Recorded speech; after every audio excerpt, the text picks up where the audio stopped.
Hello दोस्तों, मेरे channel फिल्मी स्टोरीज में आपका स्वागत है। एक गलती कैसे किसी महान अभिनेता का करियर ले डूबती है, इसका जीता जागता सबूत देखना हो तो एक्टर दीपक शिर्के को देख सकते हैं। कैसे हिंदी सिनेमा का मशहूर विलेन बस एक गलती की वजह से गुमनाम हो गया। चलिए उनके हिंदी सिनेमा में आने और गायब हो जाने के पीछे की कहानी आपको बताते हैं। दीपक शिर्के को उनके नाम से भले ही आप न जानते हो, लेकिन अगर गुंडा स्वामी बोल दें तो झट से आप बोल देंगे, क्या वो तिरंगा वाला गेंडा स्वामी? जी हाँ, वो प्रलयनाथ गुंडा स्वामी असल में दीपक शिर्के ही बने थे। वैसे कम ही लोगों को पता होगा कि बेजोड़ अभिनय से हर किसी के दिल में खौफ भर देने वाले दीपक तो असल में एक्टर बनना ही नहीं चाहते थे। वो सिनेमा में कैसे पहुंचे, ये किस्सा हम आपको सुनाते हैं। 29 अप्रैल 1957 को बंबई के मरीन लाइन में रहने वाले महाराष्ट्रन परिवार में दीपक जन्मे थे। 5 भाई बहनों में सबसे बड़े। बचपन में पुलिस वालों को देखा करते, उनकी वर्दी बड़ी अच्छी लगती थी। तभी से सपना देखने लगे कि बड़ा होकर इंस्पेक्टर बनूंगा, मगर किस्मत को तो कुछ और ही मंजूर था। दीपक एल्फिंस्टन टेक्निकल हाई स्कूल में पढ़ने जाया करते थे। स्कूल के पीछे ही रंग भवन नाम का थिएटर हुआ करता था। छुट्टी होती तो ये उधर से गुजरते और एक बार अंदर जरूर झांक लेते। अंदर शूटिंग की रिहर्सल हो रही होती, जिसे देखकर उनको अच्छा लगा करता। रंग भवन के चक्कर लगाते लगाते इनको भी अभिनय का चस्का लग गया। फिर पुलिस में जाने का सपना छोड़ दिया और सिनेमा में जाने का ख्वाब देखने लगे। सबसे बड़ी समस्या थी कि वहां जाएं कैसे। गरीब परिवार में पैदा हुए दीपक के लिए कुछ भी आसान नहीं था।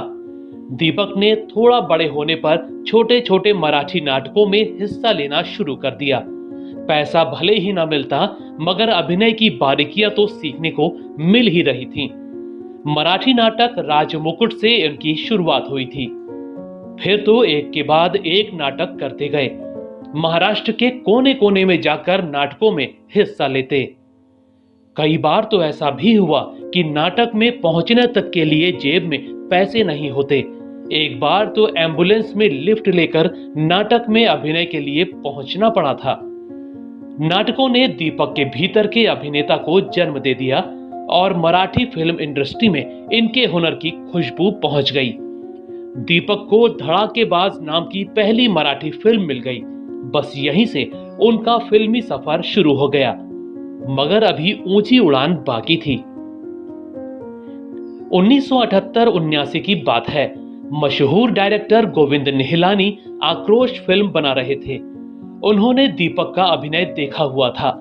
गोविंद ने दीपक को फिल्म आक्रोश में एक छोटा सा रोल ऑफर किया, जिसे दीपक ने हाथों हाथ लपक लिया। 1980 में आई फिल्म में किरदार भले ही छोटा था, मगर नसीरुद्दीन शाह और ओमपुरी जैसे दिग्गजों के साथ काम करने का मौका वो गंवाना नहीं चाहते थे। इस फिल्म से पहली बार उन्होंने हिंदी सिनेमा में कदम रखा था।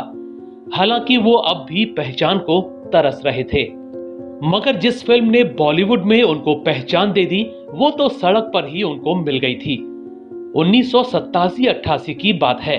दीपक वीर सावरकर रोड पर मराठी शो 100 की शूटिंग कर रहे थे। इत्तफाकन मशहूर प्रोड्यूसर यश जौहर किसी काम से निकले थे और उनकी कार उसी रोड से गुजर रही थी। शूटिंग पर नजर पड़ी तो एक पल के लिए रुक गए। दीपक को अभिनय करते देखा तो न जाने उनको क्या पसंद आ गया कि कार से उतरकर उनके पास चले गए। शूटिंग ब्रेक में दीपक को बुलाया और बोले कि अमिताभ बच्चन के साथ काम करोगे? दीपक को तो भरोसा ही नहीं हुआ। फिर यश बोले कि डायरेक्टर मुकुल आनंद एक फिल्म बना रहे हैं, उनसे जाकर अभी मिलो। दीपक शूटिंग से ब्रेक लेकर सीधा मुकुल जी के पास पहुंच गए। उनको फिल्म भी मिल गई। 1990 में आई वो फिल्म थी अग्निपथ, जिसने सफलता के सारे रिकॉर्ड तोड़ डाले थे। खास बात ये थी कि अमिताभ बच्चन की फिल्म में दीपक को प्रॉपर इंट्रोडक्शन क्रेडिट मिला था। इस फिल्म में उनका किरदार अन्ना शेट्टी नाम के विलेन का था, जो बहुत मशहूर हुआ। फिल्म ने उनकी किस्मत ही पलट कर रख दी और लोग उनको अन्ना शेट्टी के नाम से ही पुकारने लगे। करियर चल पड़ा तो अगले ही साल अमिताभ के साथ एक और ब्लॉकबस्टर फिल्म हम मिल गई। 1991 में आई फिल्म में प्रताप के किरदार से दीपक ने खूब तालियां बटोरी, मगर अभी तो उनके जीवन का वो किरदार आना बाकी था जो मोगेम्बो, शाकाल या गब्बर की तरह ही अमर हो गया। 1991 की बात है। मशहूर फिल्म मेकर मेहुल कुमार इनसे मिलने पहुंचे। उन्होंने बताया कि एक फिल्म बना रहा हूं, उसमें आपको मेन विलेन का रोल करना है। मेहुल ने बताया कि फिल्म में राजकुमार और नाना पाटेकर भी हैं। राजकुमार का नाम सुनते ही दीपक घबरा गए। वो बोले कि राजकुमार जैसे दिग्गज अभिनेता के सामने मैं एक्टिंग नहीं कर पाऊंगा। मेहुल के बहुत समझाने पर उन्होंने ऑफर स्वीकार कर लिया। 1993 में फिल्म आई तिरंगा, जिसने बॉक्स ऑफिस पर तहलका मचा दिया। इस फिल्म में दीपक ने प्रलयनाथ गुंडास्वामी का किरदार निभाया था। इस किरदार को उन्होंने इतने खौफनाक ढंग से निभाया कि 90 के दशक में बच्चे बच्चे की जुबान पर गुंडास्वामी का नाम चढ़ा हुआ था। उनकी एक्टिंग से राजकुमार तक इतने प्रभावित हुए कि एक बार उन्होंने खुद दीपक को फोन किया और बोले कि तुम्हारी एक्टिंग बहुत लाजवाब है। किसी अभिनेता के लिए राजकुमार का इतना कह देना ही जंग जीतने की निशानी जैसा था। वैसे यहाँ एक राज की बात भी बता देते हैं। तिरंगा का सबसे हिट सीन, जिसमें घोड़े पर हेलमेट पहना गुंडास्वामी पुलिस ऑफिसर सुरेश ओबराय को मार देता है, उस सीन में दीपक थे ही नहीं। असल में यह सीन घोड़े पर शूट होना था, मगर दीपक घोड़े का नाम सुनते ही भाग गए क्योंकि उनको घोड़े पर बैठने से बहुत डर लगता था। इस वजह से उनके बॉडी डबल से यह सीन करवाया गया था। घोड़े पर हेलमेट पहनने की वजह भी बस डुप्लीकेट का चेहरा छिपाना था। तिरंगा में गुंडास्वामी बनने के बाद उनमें लोग भविष्य का बड़ा विलेन देखने लगे। उनके पास न फिल्मों की कमी रही न ही किरदारों की। मगर कुछ ही साल बाद दीपक शिर्के अचानक ही गायब होने लगे। उनको फिल्में मिलनी कम हो गईं और धीरे धीरे वो गुमनाम हो गए। उनकी गुमनामी के पीछे की वजह उनकी एक गलती थी। असल में दीपक को हिट होने के बाद बहुत सी फिल्म ऑफर होने लगी, बस वो उन फिल्मों को सही से चुनने में फेल हो गए। एक जैसे किरदारों को ही चुनते रहे, जिनमें ज्यादातर वही घिसे पिटे गुंडे टाइप रोल थे। दौर बदलने के साथ ही वो किरदार भी खत्म होने लगे और दीपक शिर्के को काम मिलना भी कम हो गया।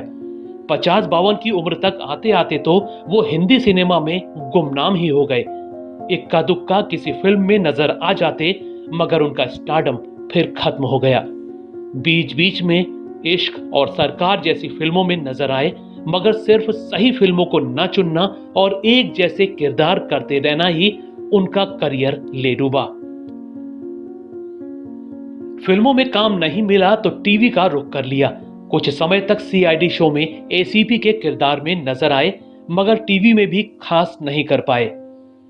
निजी जीवन की बात करें तो दीपक ने 27 जुलाई सन 2000 को गार्गी नाम की लड़की से शादी की थी। वो शिक्षिका हैं। दोनों की एक बेटी हुई। इन दिनों दीपक अपनी बेटी और पत्नी के साथ मुंबई में ही रहते हैं।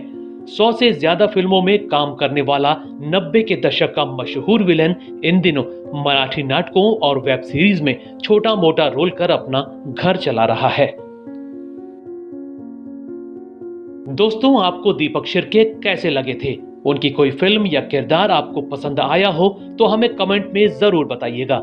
ऐसी ही और स्टोरीज को जानने के लिए आप मेरे चैनल फिल्मी स्टोरीज को सब्सक्राइब भी कर सकते हैं। बस बेल आइकन दबाना मत भूलिएगा।